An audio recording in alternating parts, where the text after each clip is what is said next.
हनुमान चालीसा का पाठ करते समय ना करें ये 15 गलतियाँ। नमस्कार दोस्तों, हनुमान चालीसा का पाठ करते समय भूल कर भी ना करें ये 7 काम, वरना भुगतने पड़ सकते हैं भारी परिणाम। दोस्तों, अधिकतर लोग मंगलवार या शनिवार के दिन हनुमान जी को प्रसन्न करने के लिए हनुमान चालीसा का पाठ करते हैं। ऐसा कहा जाता है कि इस चालीसा का पाठ करने से मन की मुरादें पूरी होती है और जीवन में सुख शांति बनी रहती है। हालांकि हनुमान चालीसा पढ़ने के लिए कोई सख्त नियम नहीं होते हैं, लेकिन कुछ छोटी छोटी बातें हैं जिनका ध्यान जरूर रखना चाहिए। हिंदू मान्यताओं के अनुसार जो व्यक्ति भक्त श्रद्धा से हनुमान जी की पूजा करता है, उसके जीवन में नकारात्मकता दूर हो जाती है और धन समृद्धि और सफलता का वास होता है। ऐसा भी कहा गया है कि यदि कोई भक्त नियमित रूप से नियमित पूर्वक चालीसा का पाठ करता है तो बजरंगबली बहुत जल्द ही प्रसन्न हो जाते हैं और सारे दुखों से छुटकारा दिला देते हैं। हनुमान चालीसा में कुल 40 चौपाइयाँ होती है और इनका पाठ करते समय यदि कोई गलती हो जाए या नियमों का उल्लंघन हो तो उसका असर पूजा पर जरूर पड़ता है। तो चलिए अब हम जानते हैं कि हनुमान चालीसा का पाठ करते समय कौन सी गलतियां बिल्कुल नहीं करनी चाहिए। लेकिन उससे पहले अगर आप भी चाहते हैं कि बजरंगबली की कृपा हमेशा आप पर बनी रहे तो इस वीडियो को एक लाइक ज़रूर करें और हमारे चैनल पीएस धार्मिक को सब्सक्राइब कर ले और कमेंट बॉक्स में जय बजरंगबली लिखना मत भूलिए। नंबर 1, हनुमान चालीसा किसी बीच की चौपाई से कभी ना करें शुरुआत। दोस्तों, अगर आप बजरंगबली को खुश करना चाहते हैं तो हनुमान चालीसा का पाठ शुरू करने से लेकर अंत तक पूरे क्रम में करें। ज्योतिष और धार्मिक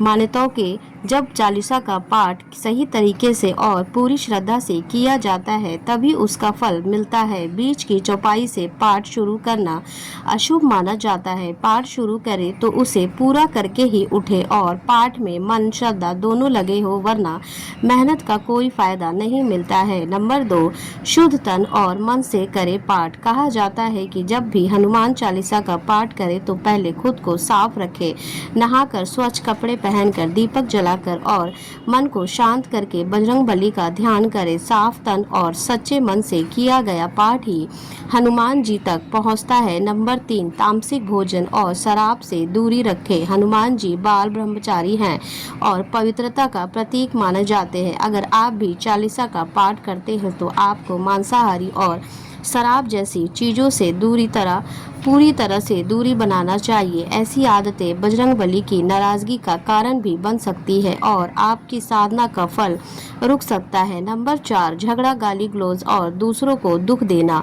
अगर आप हनुमान चालीसा का पाठ करते हैं तो आपको विनम्र और शांत स्वभाव अपनाना चाहिए। कभी भी कमज़ोर, गरीब या बेसहारा लोगों को तंग ना करें, ना ही किसी के बेवजह बहस करें। अपशब्द बोलना, झगड़ा या दूसरों का अपमान करना हनुमान चालीसा को अपमानित करने जैसा होता है, इसलिए इनसे बचें और जहां तक हो सके दूसरों की मदद करें। नंबर 5, विवाह के बाहरी किसी रिश्ते में ना पड़े। अगर आप भी शादीशुदा हैं और हनुमान चालीसा का पाठ करते हैं फिर अपने जीवन साथी के अलावा किसी और के बारे में सोचना भी गलत है। बजरंगबली ब्रह्मचार्य के प्रतीक है और ऐसे में उनके भक्त को भी चरित्र की शुद्धता बनाए रखनी चाहिए, चाहे स्त्री हो या पुरुष।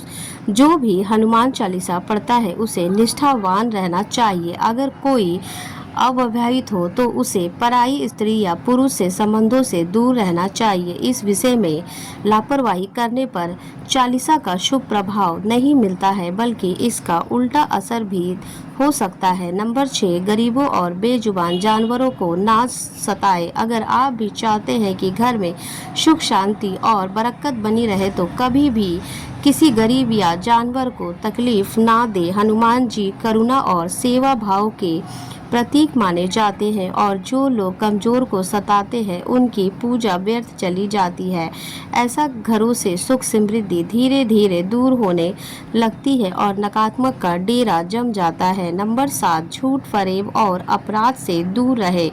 हनुमान चालीसा का पाठ करते हैं तो आपको पूरी ईमानदारी से जीवन जीना चाहिए। किसी को धोखा देना, झूठ बोलना या किसी भी तरह का गलत काम करना, यह सब आपके पुण्य में बाधा डाल सकते हैं। अगर मन में कपट या बदले की भावना है तो पाठ का असर नहीं होगा। नंबर 8, 9 चालीसा हनुमान चालीसा पढ़ते वक्त ना करें जल्दी। पाठ करते समय धैर्य रखें। हर चौपाई को शुद्ध उच्चारण के साथ धीरे धीरे और भावना से पढ़ें। जल्दबाजी या गलत उच्चारण से पाठ का प्रभाव कम हो सकता है। नंबर 9, भगवान राम का नाम जरूर ले। हनुमान जी का राम भक्त है, इसलिए जब भी चालीसा का पाठ करें तो पहले भगवान श्री राम का स्मरण जरूर करें।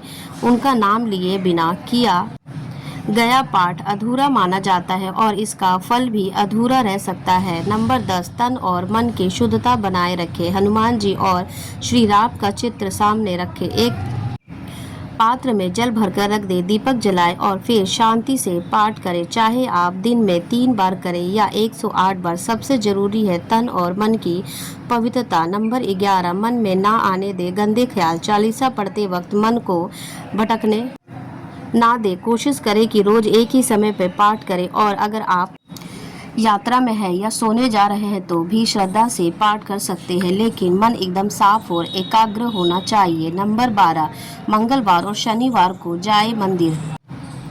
अगर हो सके तो मंगलवार या शनिवार को हनुमान मंदिर जाकर दर्शन जरूर करें। वहां जाकर घी का दीपक जलाएं और वहीं बैठकर चालीसा का पाठ करें।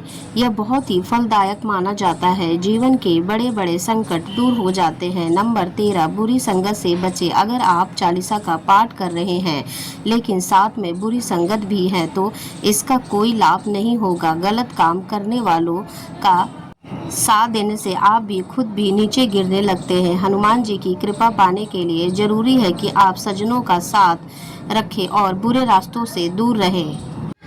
नंबर 14, मंगलवार को 3 बार पाठ करने का खास महत्व। ज्योतिषीय मान्यताओं के अनुसार हिसाब से अगर आप मंगलवार के दिन हनुमान चालीसा का पाठ 3 बार करते हैं तो यह पाठ बहुत ही शुभ फल देता है। पाठ शुरू करने से पहले 1 लोटा या 1 कटोरी में साफ जल भर ले और जब पूरा पाठ हो जाए तो उस जल को प्रसाद की तरह खुद भी ग्रहण करें या अपने परिवार वालों को दे। ऐसा करने से बजरंगबली की कृपा आपके ऊपर बनी रहती है और मनोकामनाएं भी पूरी होती है। नंबर 15, सूतक काल में पूजा ना करें। अगर परिवार में किसी की मृत्यु हो जाती है तो वहाँ कुछ दिन तक सूतक काल माना जाता है।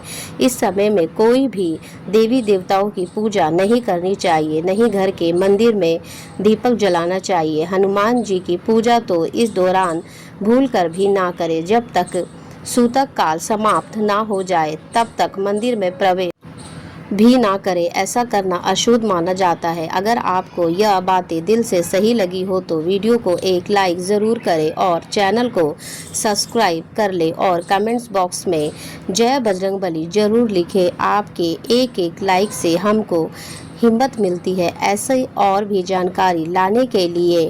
धन्यवाद। फिर मिलेंगे नेक्स्ट वीडियो में नेक्स्ट टॉपिक के साथ।